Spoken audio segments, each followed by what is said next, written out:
Hello, welcome to the Lunch and Learn today.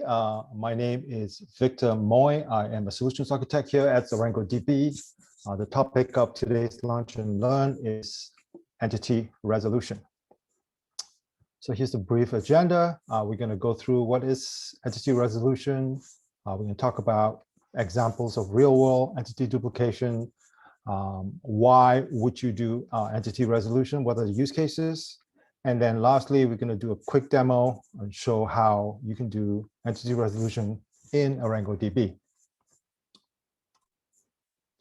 Okay, so what is entity resolution? Entity resolution is a process of deduplicating or disambiguating records of real-world entities that are represented multiple times, perhaps differently in a database, or maybe even across multiple databases. For example, if we're talking about entities like individual users, individuals oftentimes use multiple email addresses. They could also use multiple physical addresses for different purposes, right? So for example, you might use your physical work address for work-related stuff. And then for more personal stuff, you might use your home address. You actually might have a PO box as well, right? So the problem is one of data duplication, right? You have a single real-world entity being represented multiple times digitally in a database or multiple databases. That is the problem. So let's talk about a few examples of entity duplication or data duplication. Example number one, right? You have a user of some online service registering for multiple free trials. Different email addresses are used. Different names are being used, okay? Example number two, you have an airline passenger, right? Traveling internationally using multiple passports, perhaps using multiple email addresses as well on different flights, right? So for example, here you have Paulo Rodriguez using a Brazilian passport, and then you have Paul Rodriguez with a US passport. How do you know if these two individuals are indeed the same person? Example number three, you have a patient who has changed names across multiple healthcare providers over a period of time, like 20 years, right? An immigrant, Yelena, comes to the US, changes her name to Helen after 15 years in a new country. In the last example, you have a connected TV with consuming multiple IP addresses over the course of a period of a month. And these IP addresses are also shared by multiple other devices like a laptop, smartphone, iPads, and so on. So in each and every one of these examples, why would you want to do entity resolution? What would be the underlying use case? So entity resolution, it's used in a variety of use cases, as you will see shortly here, across different industry verticals, right? So the first example where you have a user register multiple times using different email addresses, the use case here is clearly fraud detection, right? You have a user that's trying to take advantage of your free online trials. In the second example, you have the airline passengers traveling internationally with different passports, different emails, different first names even, right? In this particular case, the passenger is potentially a dual citizen, right? And by linking together passports for the same person into a single entity gives you the ability to have a bigger, more holistic picture of this person, right? Giving you a better basis to do recommendations of services and other products. Okay, so the use case here is Customer 360 and Recommendations Engine. In the third example, where you have a patient that changed names across different healthcare providers over a period of time, the use case here is clearly customer journey, right? By doing entity resolution, you get a more complete picture of the patient's medical history. In the last example, where you have an IP address being shared by multiple devices, including a connected TV for a specific month, the use case here is advertising, digital marketing, right? So by resolving IP addresses to various devices and grouping them together into a single household, you can build a household graph of devices, right? And then instead of targeting specific devices, you can target multiple devices. You can target the household essentially, right? This type of impressions are a lot more lucrative, especially on ad exchanges. There are two approaches for entity resolution. One is deterministic, the other is non-deterministic, right? Regardless of the approach you're taking, it is an ideal use case for a graph database like ArangoDB, especially in a case where you're doing the non-deterministic approach, okay? So the non-deterministic approach, I also call it a probabilistic. You have entities with matching attributes, overlapping attributes that match, but you also have attributes that do not match. So in this case, you need to do probabilistic matching. In the second approach, the deterministic approach, you also have overlapping attribute matches, but you also have a match on a key attribute. So for example, if you have a match on social security number, right? That typically fully resolves the entity, assuming the data coming in is clean, right? Then the whole entity resolution process becomes one of merging different records from different sources together into a single master record, a single universal record for that particular entity. And you typically would put it in some kind of master data repository. So what do you need to do to do entity resolution in a graph database like ArangoDB, right? So here are the things you need to do. The first thing is you need to be able to represent the entities that you want to resolve into a graph together with the corresponding attributes, right? We have an example in the next slide. I'll show that briefly. So here's an example how you would how a graph would look like for entity resolution, right? So you have entities that you want to resolve, in this case, users, and user 231 in this case has multiple attributes like email, IP address, first name, last name, and device ID, and so on, right? And then we connect these attributes to the users using edges, like by traversing has first name, we can get from user 231 to the Wilma first name vertex. That's how you would find out what the first name is. So as you ingest this data, you build this entire graph up.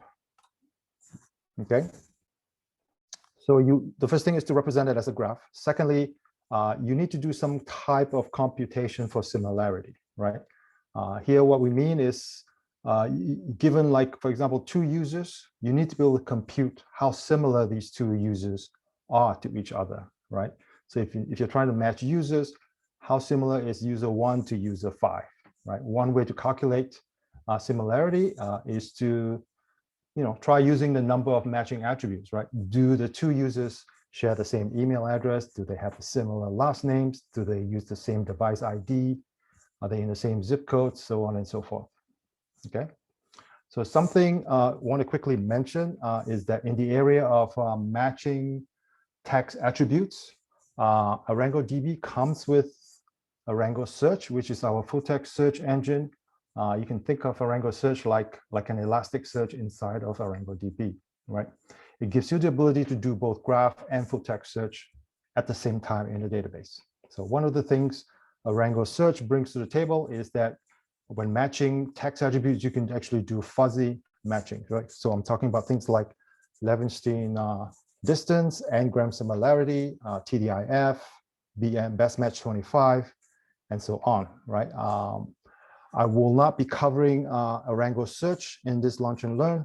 The focus rather is going to be on graph. However, if you are interested in Arango Search for fuzzy matching, we highly recommend you take a look at the tutorials link on this page. Okay, so once you have figure out how you're going to calculate similarity, you have determined which entities are similar to each other. The next step is to group and link them together. Okay, so one approach is to create new edges, right? We create an edge called same as, right? If user 1 is the same as user 5, we will create an edge between the two of them, and you would typically store the similarity score inside the edge as an attribute. So we already went through this, right?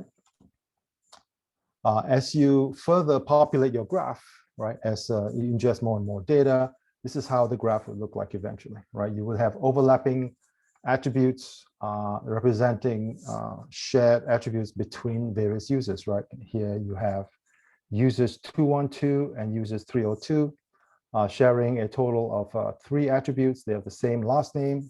They use the same IP address in the before, and they also share the same device ID. Whereas user 213 has only one match with 212 and just the last name match. So that's not worth as much. Whereas 302 and 212 are definitely interesting. Okay. So modeling the graph like this makes it very easy to find matching attributes, okay, for a specific user. And you can do that by simply traversing the graph from the starting user vertex. And we'll show you in the demo in a minute how you can do that in AQL, which is the Arango query language. So similarity, right? So given 2 entities, you want to compute some type of similarity score based on how the attributes match up, how many match up, what type of attributes perhaps, right? So the similarity scores can be calculated in the ArangoDB query language. We call it AQL. And the types of algorithms that you can do that at your disposal for similarity are things like Jacquard similarity, cosine similarity, or perhaps you want to do something custom altogether. Note that Jacquard similarity is actually a built-in function for the AQL array data type. Okay, so here is Jacquard, like so. So you can utilize this function if you want. So here's an example. Let's go through how you would look for all users that are similar to user 36.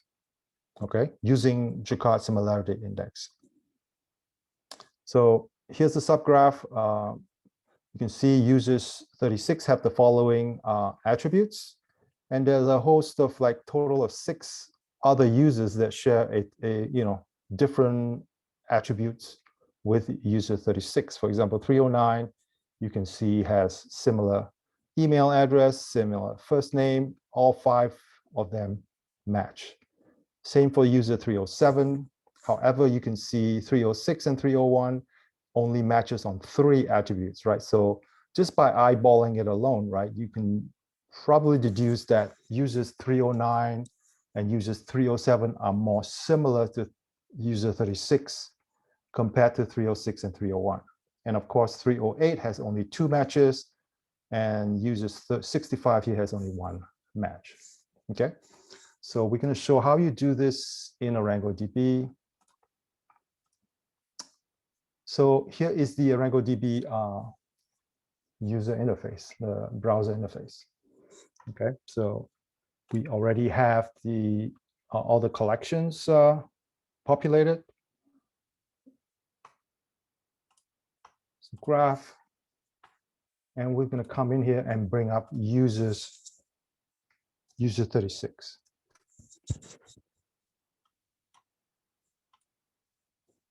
And you can see here, as mentioned, as on this graph right here, user 36 have the following attributes, like so.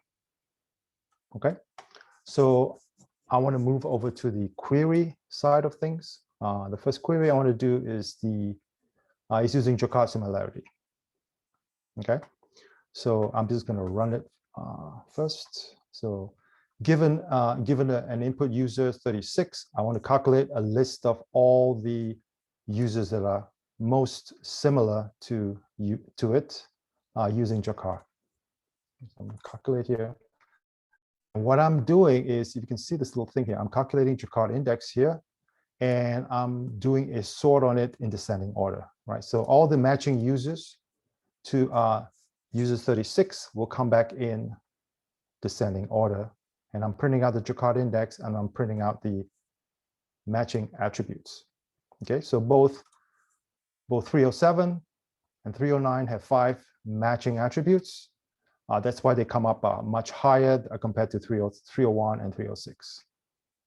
Okay, so since 309 and 307 have the same number of matching attributes, you can see the Jaccard index actually is exactly the same, right? Now, what else can I do? I can put in an extra parameter for threshold. All right, so you can see anytime you see an ampersand sign, it becomes a parameter that you can put in. Let's say I'm only interested in matching users 0.7 and above. Okay, so that's what this will do. I just put 0.7 here, and if I have to execute this again, it will only show 2 entries. Now, next for the next part, what we want to do is for each of these matching users that are above 0.7, I want to now create an edge from 307 to 36 and 309 to 36. I'm going to call that edge same as, and I'm going to put it from user B to the input user, which is 36. And I'm also storing the computed Jaccard index as an attribute called similarity. Okay, so now if I were to run this again, let me uncomment the insert statement. Now I'm just using an insert statement here for simplicity. In real life, in production, you probably want to do something like an upsert. Take a look at the upsert. Upsert will insert if it's not there. If it's already there, you'll do an update. Okay, but for simplicity, I'm going to do an insert. I'm going to execute this again.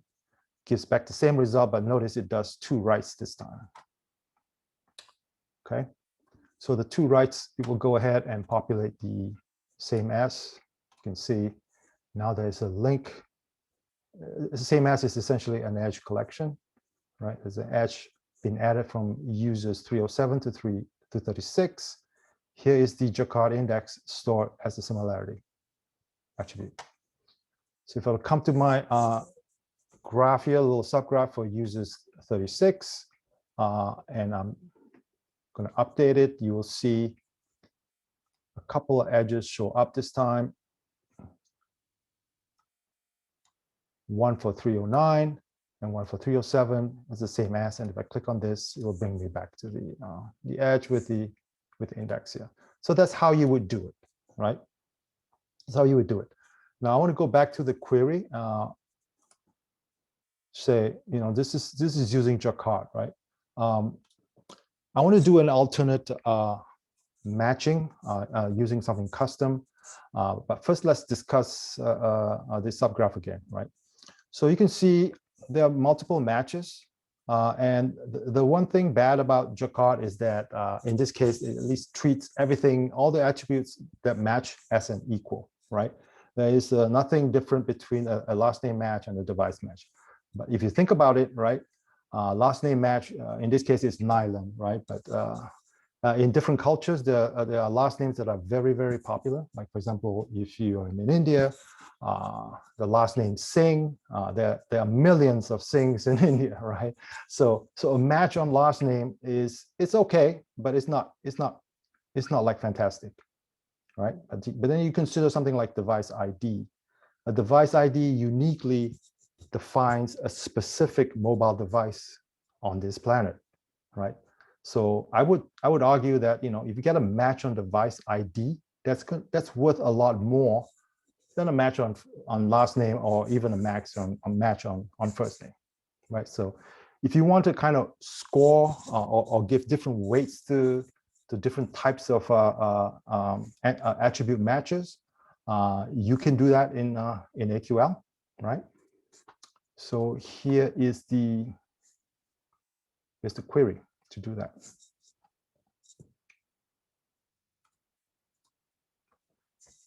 So let me go ahead and run it. So this time, what I'm doing the same traversals. I'm doing the same traversals going out to the attributes, and then for each and every attribute, getting all the different users. However, I'm collecting on the different types of attribute names, okay? Attribute types. So if there's a match, there's a bunch of let statements here. This is the equivalent of a case if you're familiar with, in languages like Python C++, right? So if what I'm saying here is that if I see a match on device ID, I'm going to give that a weight of 25. If I see a match on IP address, I'm going to add 15 to it. Last name, I'm going to add another 10 because it's not that great. 10 is enough. If I see a match on phone, I'm gonna say that's pretty good. A phone number match is pretty good. It's 20. If I see a match on email, I'll add another 20, and I'm going to sort it in descending order, the total in descending order, and that's what you see here. Now, what's interesting is that the previous example, both 307 and 309 had a similar Jacquard index. In this case, because there is a match on device ID for 307, and we weighted it a little bit higher, you see now 307 actually has a higher similarity score compared to users 309.